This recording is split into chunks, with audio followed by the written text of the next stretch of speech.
Aku Gimana nambahin dikit tuh ya, yang tadi penjelasannya? Mutia bilang processing itu, kalau dalam EMDR itu yang kita lakukan adalah ngebuka blokade tadi, kan itu terblokade, makanya dia merasa nggak punya rumah gitu, nggak punya makna rumah itu seperti apa, gitu kan, gambaran positif sebuah rumah tuh kayak apa gitu. Nah, jadi dengan kita buka blokade itu, akhirnya dia jadi ada memori yang negatif gitu ya, kelompok memori negatif atau network gitu, jejaring yang negatif, yang isinya trauma, dan ada jejaring ingatan yang isinya positif. Isinya tuh yang hal-hal yang dia belajar selama ini yang positif, atau dia alami sesuatu yang positif. Itu tadi kan terblokade tuh, nggak bisa kesambung gitu. Nah, setelah kita buka itu blokadenya, jadi persarafan itu sambung lagi gitu loh, terkoneksi. Kok kan persarafan kita ribuan, miliaran ya.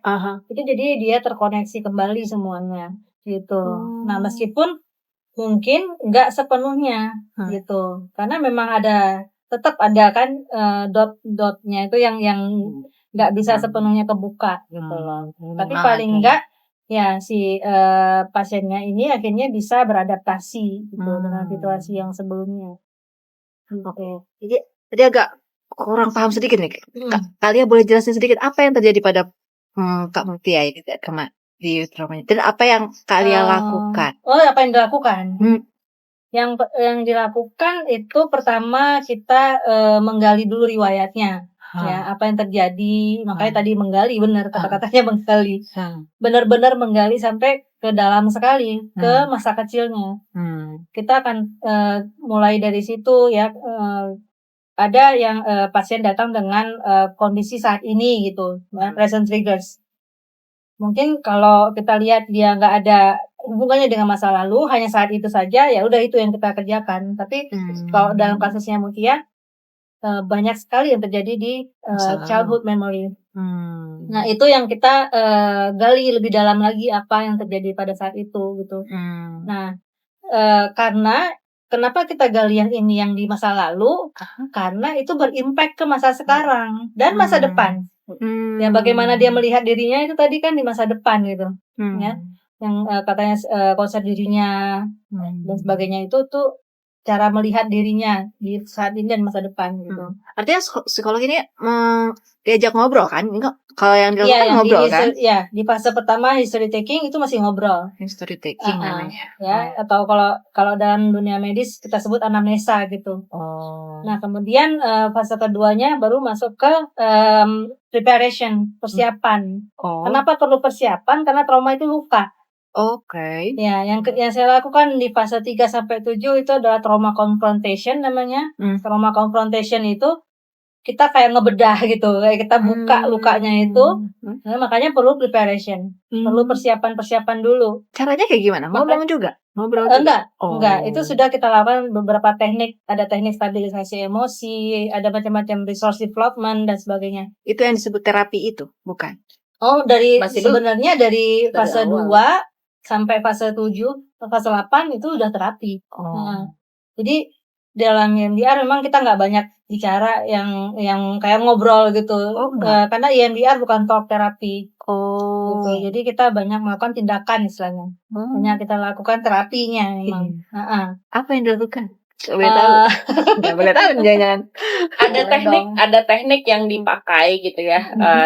Kan EMDR itu kan eye movement desensitization and reprocessing. Jadi dia pada pergerakan bola mata gitu. Nah, pergerakan bola mata itu ternyata sudah divalidasi bahwa dia mampu bukan mengorek ya, membuka si memori traumatis itu dan membantu memproses ulang. Nah, itu yang dilakukan sama Kalia ke aku gitu.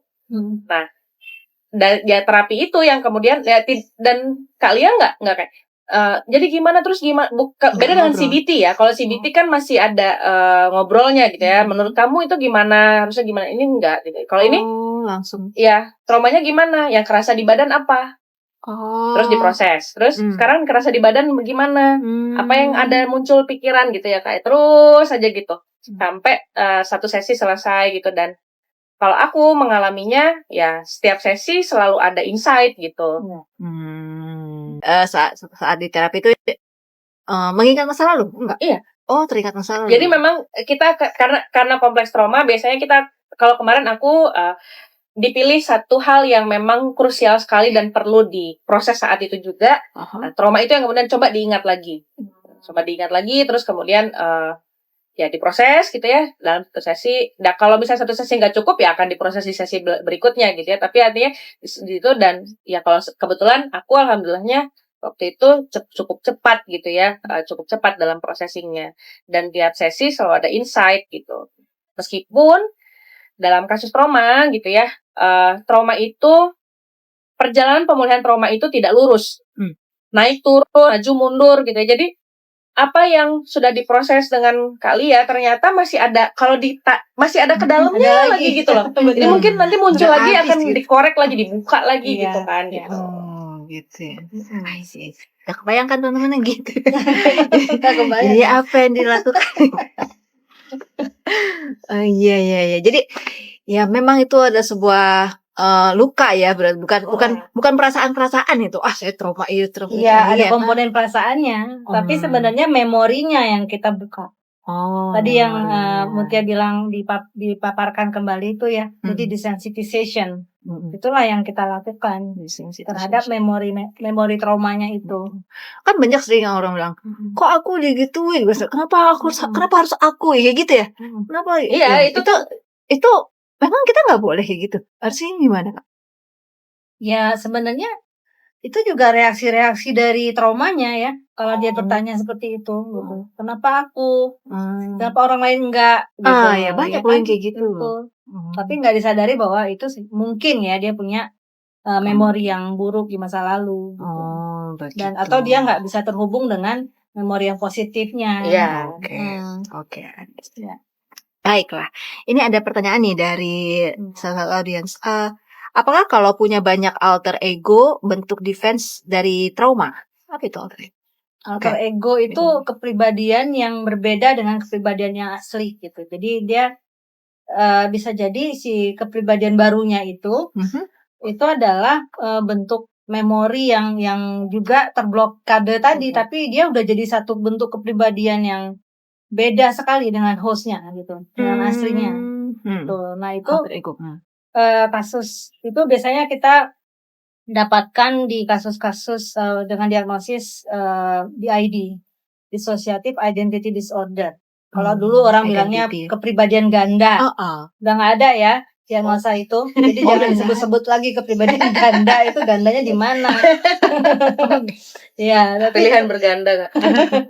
Itu sebenarnya adalah kepribadian lain yang dia punya memori tersendiri yang berbeda dengan memori yang kita punya nih sebagai orang asli. Bisa begitu ya? Bisa begitu. Itu trauma juga. Makanya bisa kayak misalnya dia bisa jadi dia misalnya jadi tiba-tiba jadi orang Prancis, bisa bahasa Prancis, terus gayanya kayak orang Prancis, beda banget dengan hostnya.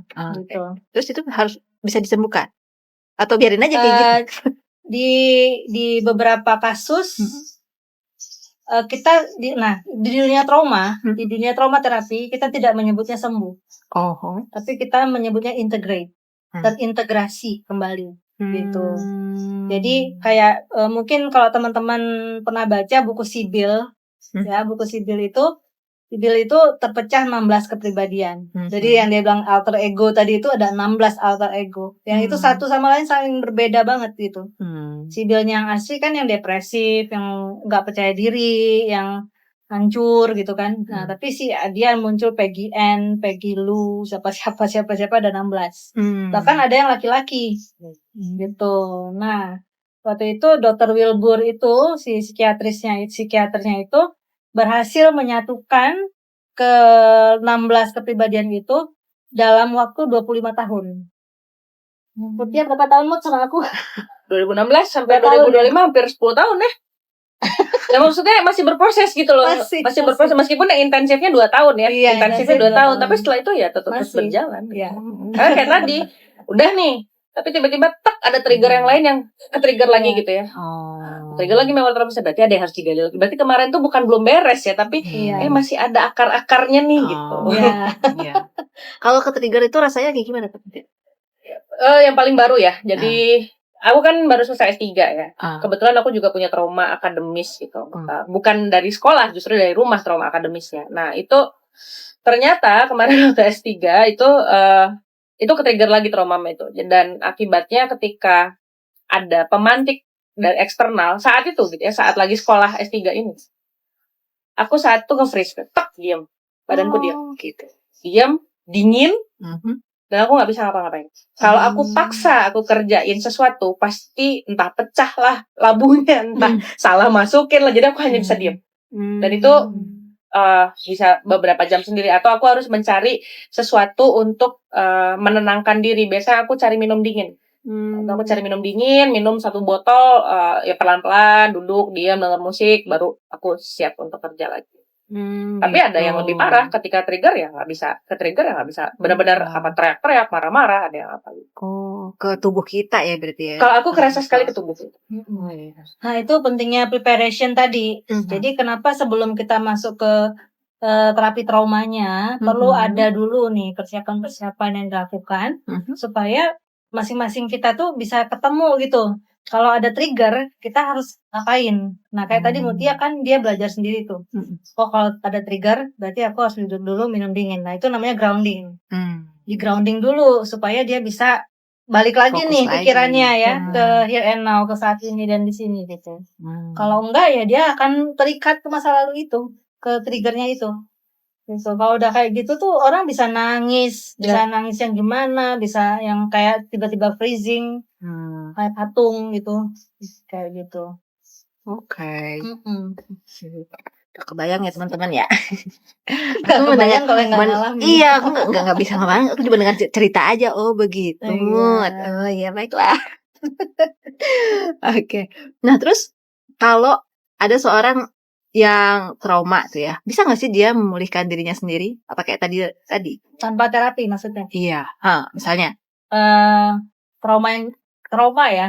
Kalau kita bicara trauma, bahkan distressing memory yang paling ringan tadi, itu aja tuh butuh penanganan khusus menurut saya gitu. Karena nggak bisa dilakukan sendiri ya memang. Yang dilakukan sendiri untuk maintenance mungkin. Kayak tadi.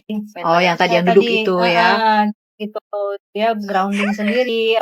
Nah itu katanya di teknik stabilisasi depression kita banyak sekali mengajarkan teknik stabilisasi ya Mutia, gitu ya. Safe place, dia menemukan tempat aman sehingga dia kalau pas ada trigger atau apa nggak nyaman dia bisa cari tempat terus dia membayangkan tempat itu, membayangkannya secara imajinasi tapi ya bukan nyari tempat di mana gitu, bukan.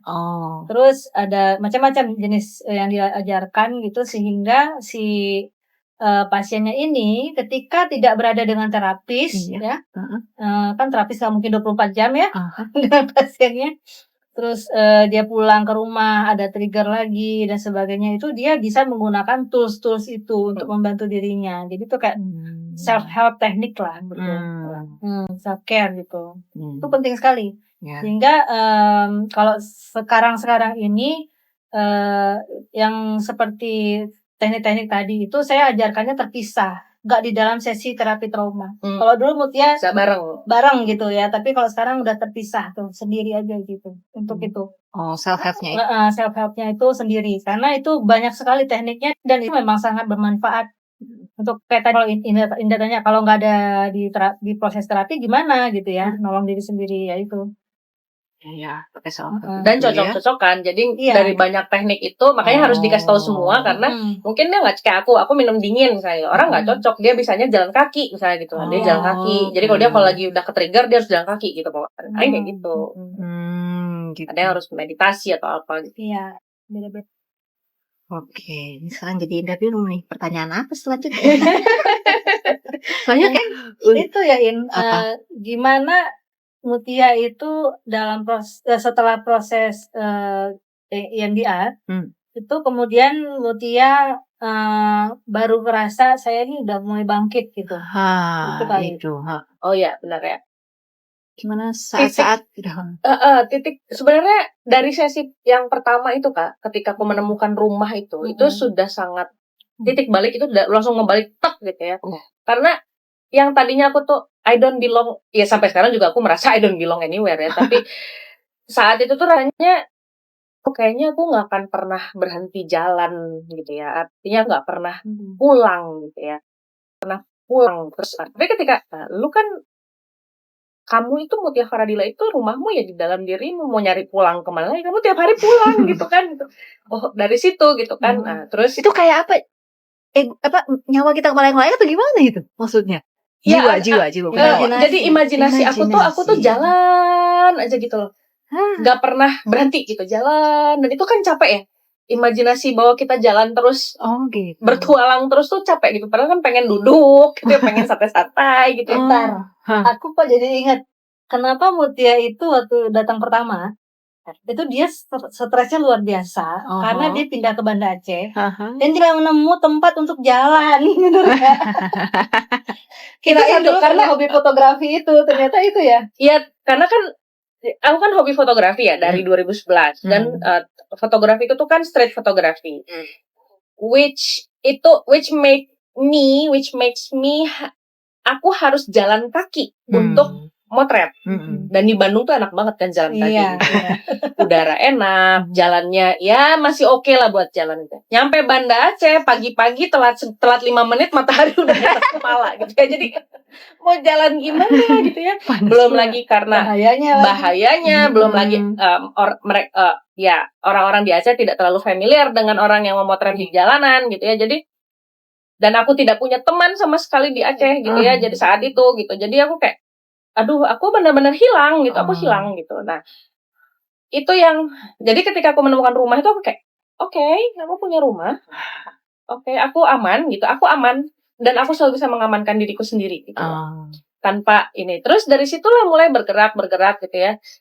Tapi kemudian aku relapse di 2018. Relapse parah sampai aku punya ide-ide bunuh diri dan sudah attempt waktu itu.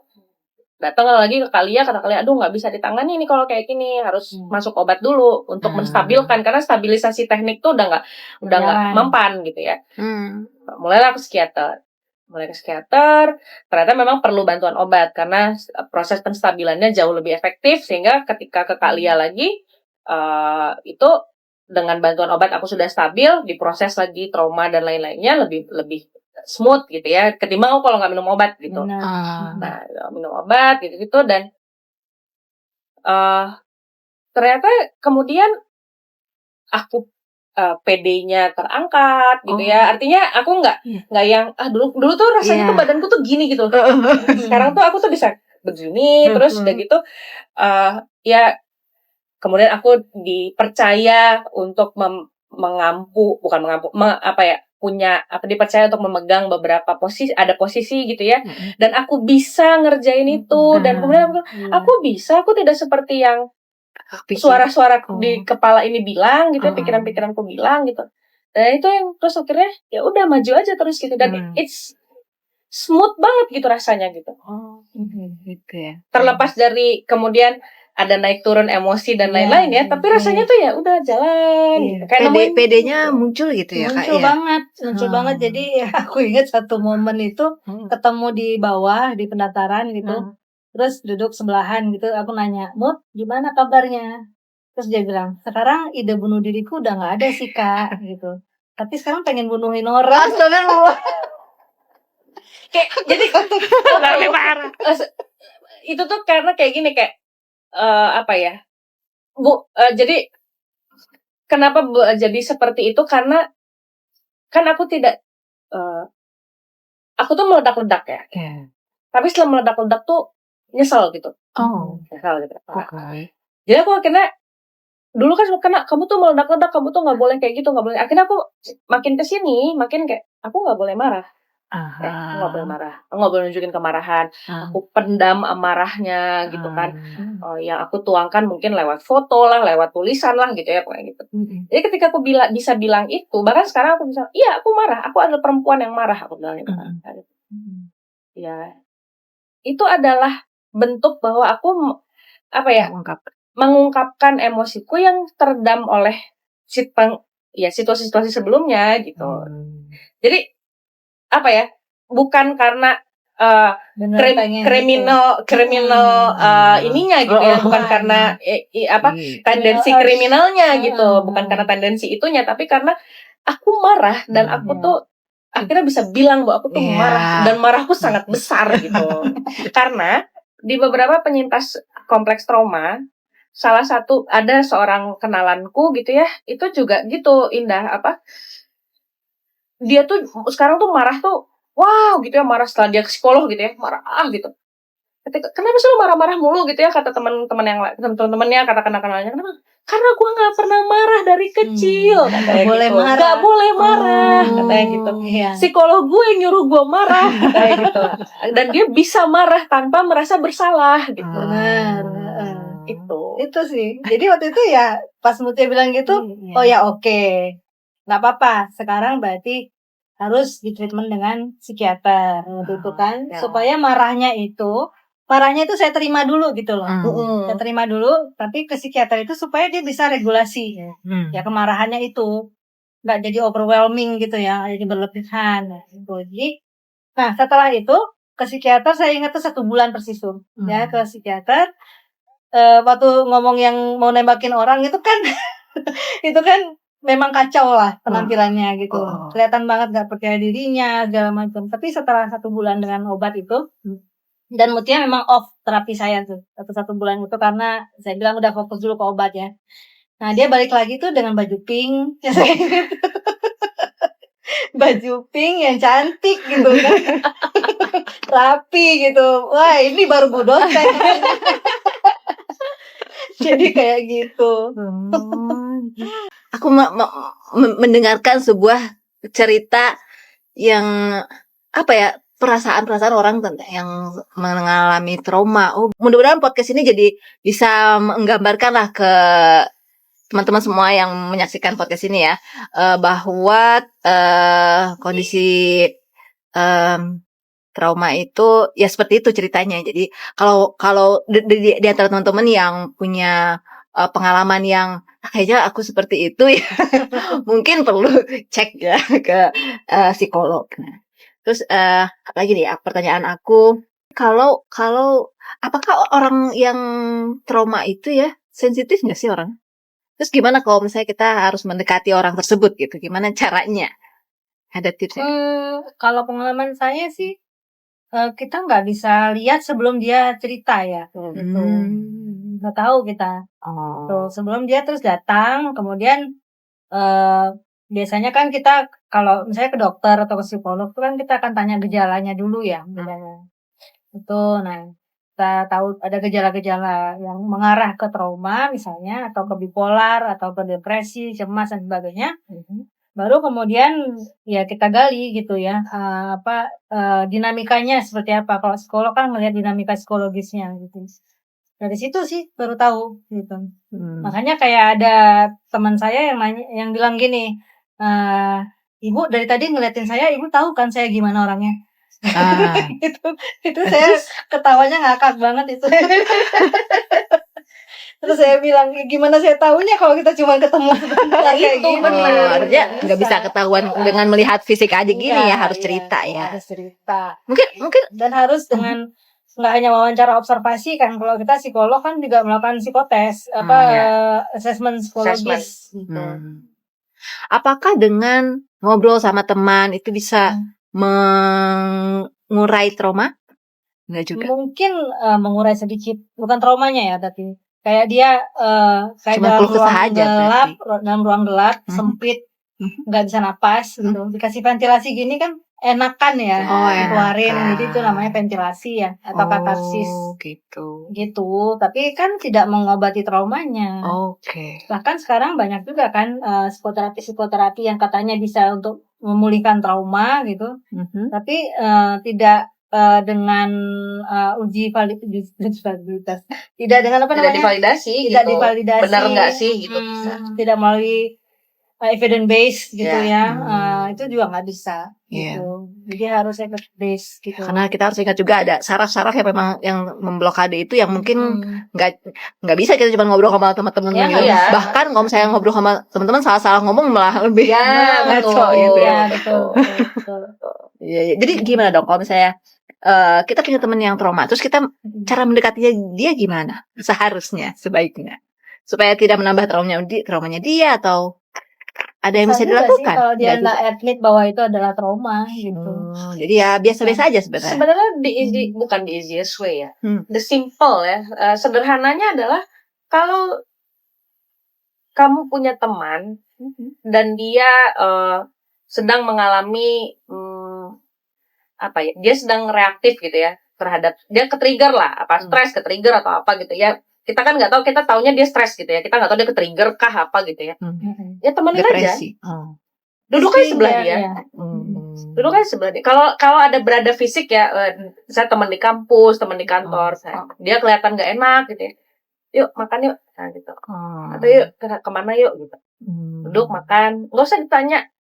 Ya mungkin ditanya kamu kenapa, misalnya dia bilang enggak deh aku nggak mau cerita. Ya udah, ayo makan aja gitu. Makan, ajak minum, makan, mau minum apa gitu. Udah selesai, udah. Kalau nanti kamu siap mau cerita, aku ada ya. The simple way adalah menyediakan diri kita hadir ya. Iya, hadir. Kita hadir di situ sehingga dia nggak merasa sendiri. Permasalahan dengan trauma adalah salah satunya ya yang aku alami dan yang dipelajari, yang aku baca-baca adalah ketika si orang ini trauma gitu ya, karena dia merasa sendiri. Jadi dia nggak tahu harus kemana gitu, dan nggak ada yang reach out dia untuk nolong gitu. Kan itu ya yang sering terjadi ya, terutama di kompleks trauma ya. Jadi ya udah, sediakan dirimu untuk hadirkan dirimu bahwa kamu tuh temen dia. Kalau kamu temen dia, kamu akan begitu gitu. Dan nggak perlu ketika dia cerita kamu membandingkan diri dengan masalahmu gitu ya. Jadi kayaknya aku bisa cerita, iya aku tuh dimarahin sama pembimbingku misalnya gitu ya. Pembimbing gue juga capek banget kayak gitu ya. Udah kita lagi itu malah dia yang cerita panjang lebar gitu ya kan, jadi capek banget gitu ya. Atau misalnya gantian curhat. Iya, curhat. Atau misalnya dia cerita, ya aku tiba-tiba tadi lewat parfum, ada parfum gitu ya, misalnya ternyata dia adalah penyintas dulu, aku pernah diraba-raba sama omku misalnya, itu kan aku langsung iya tahu nggak ya. Atau misalnya atau kamu sih masa cuma parfum aja, lebay banget gitu ya. Nggak bisa, karena ya kayak gitu. Dan untuk orang bisa open up soal masalah dia, trauma dia, itu tuh sebenarnya buat kita tuh udah keberanian luar biasa. Keberanian luar biasa.